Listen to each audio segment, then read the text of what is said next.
সোণজনী অ' সোণজনী বুলি আৰোহণৰ দেউতাকে চোতালৰ পৰা চিঞৰিবলৈ ধৰিলে। ভিতৰৰ পৰা ওলাই আহি আৰোহণৰ বায়েকে মাত দিলে, কি হ'ল? আৰোহণহঁতৰ ঘৰত 4টা মানুহ, মাক দেউতাক আৰু বায়েক। বায়েক তাতোতকৈ 3 বছৰ পাৰ্থক্য। বায়েকে হায়াৰ ছেকেণ্ডেৰী পাছ কৰি পঢ়াৰ সামৰণি মাৰিলে। পঢ়াত বৰ বেয়া নাছিল, 2nd ডিভিজনত মেট্ৰিক আৰু হায়াৰ ছেকেণ্ডেৰী পাছ কৰিছিল। দেখাত মিঠা বৰণৰ এজনী সুন্দৰ গাভৰু।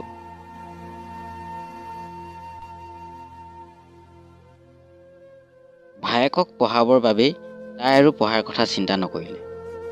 মাক দেউতাকে তাইক মৰমতে সোণজনী বুলি মাতে। তাই স্কুলত দিয়া নাম ৰূপালী। মা নাই নি? মোক চাহপানী অলপ দিবলৈ কচোন, দেউতাকে ক'লে। আছে, ভিতৰত কিবা কাম কৰি আছে বুলি বায়েকে কৈ ভিতৰলৈ সোমাই গ'ল। দেউতাকে বাৰান্দাত থকা চকীখনতে বহিল।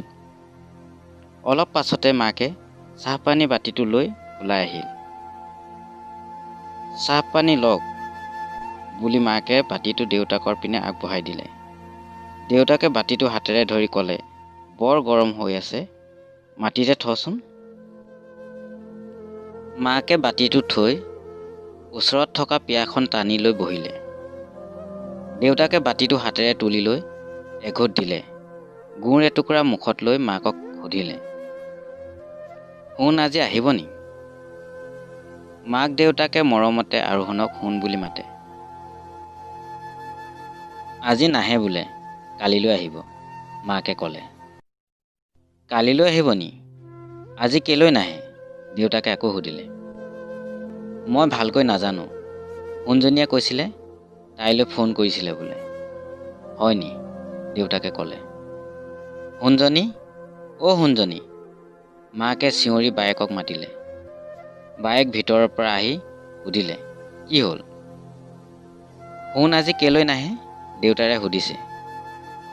আজি বোলে পৰীক্ষা শেষ হোৱাৰ কাৰণে সিহঁতে গোটেইখিনি মিলি ৰুমত খানা খাব, সেইকাৰণে কালিলৈ ৰাতিপুৱাই আহিম কৈছে।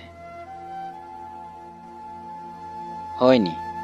হ'ব দে তেন্তে, কালিলৈ আহে যদি। পৰীক্ষা ভাল হৈছেনে বাৰু তাৰ? দেউতাকে বায়েকক সুধিলে। অঁ, ভালেই হৈছে বুলি কৈছে। দেউতাকে দীঘলীয়া হুমুনিয়াহ এটা মাৰি ক'লে, এইবাৰ অলপ ৰেহাই পাম, ঘৰৰ বস্তু দুটামান ল'ব লাগিব। ৰেহাই পাম মানে? কি ৰেহাই পাব?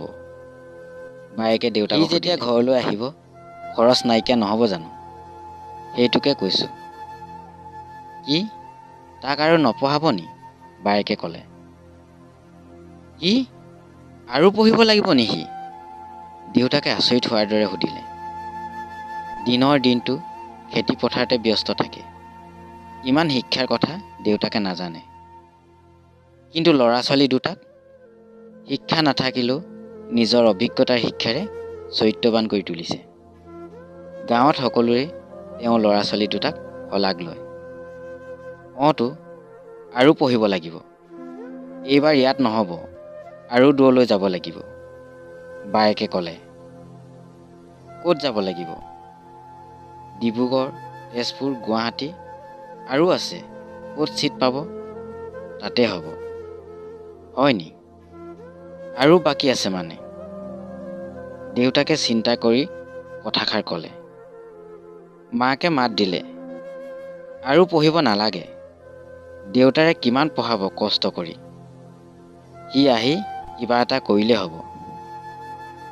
সেইটো হয় মা, কিন্তু আজিকালি ভাল এটা চাকৰি পাবলৈ হ'লে আৰু পঢ়িব লাগিব।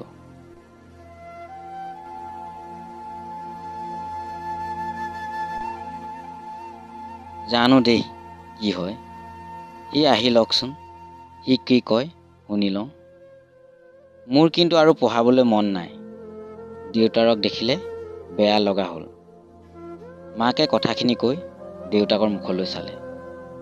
তই সেইবোৰ চিন্তা কৰিব নালাগে। সি যদি আৰু পঢ়িব বিচাৰে মই পঢ়াম। যেতিয়ালৈকে মই কৰিব পৰা হৈ থাকিম, তহঁতে ইমান চিন্তা কৰিব নালাগে।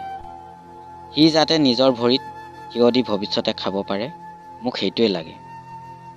দেউতাকৰ কথাখিনি শুনি মাক আৰু বায়েকে দেউতাকৰ মুখলৈ আৱেগ ভৰা চকুৰে চাই ৰ'ল।